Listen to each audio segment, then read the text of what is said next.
So when we think about this future, we have to think about all the stuff that's happening around us. And there are 3 revolutions and the kingmakers I mentioned earlier, but these are the 3 revolutions that will change everything in the next decade. The digital revolution, of course, kind of an old hat. The sustainability revolution, 100x of the digital revolution.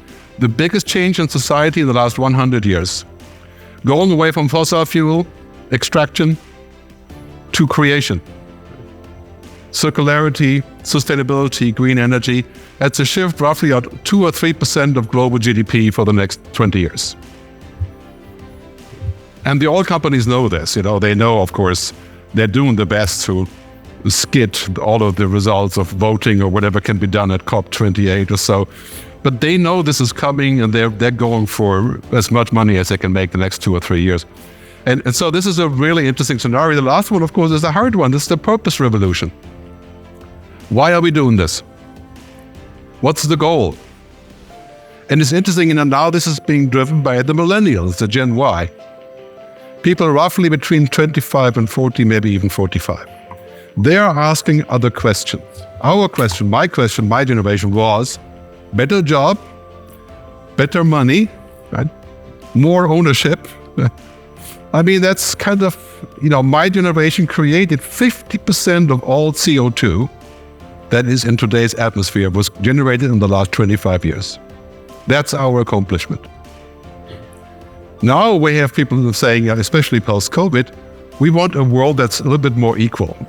Not just profit and growth, but people, purpose. And these people, when they're graduating from university, they will not work for a company that supplies services to oil and gas. In fact, many universities have blocked recruiting from oil and gas companies.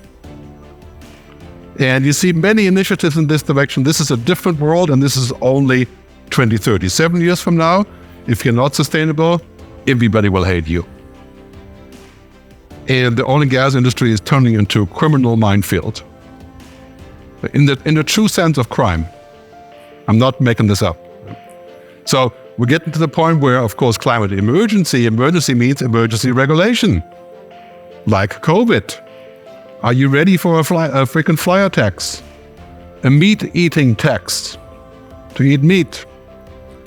Seems impossible now. If you suggest that now, you'd be off the table, especially in Italy, right? Or in Switzerland, where I live. But it's going to be emergency situations. Like Extinction Rebellion, UK, times 100. I don't know, how you look at this, but despite the fact that I don't want to condone what Extinction Rebellion does, but many people that live in London, my friends, are saying, I'm thinking I should sell my SUV because it's dangerous to leave it on the street. I mean, this is actually kind of working. It's kind of a strange mechanic of this. So we're rebooting our world, and in technology, there's 4 things happening. In information technology, biotechnology, that allows us to create synthetic products like airplane fuel, sustainable airplane fuel. Cultured meat, vertical farming, 3D printing. For each of us in the world today, there's 45,000 kilograms of concrete that we have already created and used. 45,000 kilos per person. I mean, this is one of the biggest movers of climate change, right? This is behind the emissions. And now we can solve this. It's more expensive, but we're going to figure this out very soon. In 10, 15 years, many cities around the world will have a high rise. And in the building, we will have a cultured meat department that creates protein based on laboratory fermentation. It sounds far out, but it's working. Right? And vertical farming of organic vegetables in one building that feeds 100,000 people. No transportation of the food, straight from there out. Again, sounds like science fiction, but it's coming closer. And now, of course, our information technology, AI, basically, we can say we're moving into this digital tunnel. And that is going to create many, many, many new jobs. In the US, after a lot of back and forth on the climate issue, they have finally gotten with the program. And Biden has announced a climate corps, like a Peace Corps. 20,000 people will be hired to work on the climate. Yeah. I think in every country in Europe, we should hire a climate corps, employ people who would do that work anyway, because that's what they want to do. Put them out in the street to fix those issues, to find the issues. And this is already happening in Rio de Janeiro. You wouldn't believe it, but lots of people are now working for the government that used to be activists. So similar ideas like this, lots and lots of new job creation. And the key question really is ultimately, as we're going to that future, and how far do we want to take this digital convergence?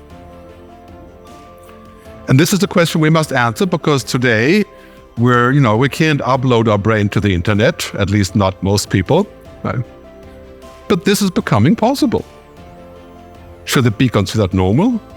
Should I be able to swap my legs against better legs, artificial legs, pimp my body, so to speak?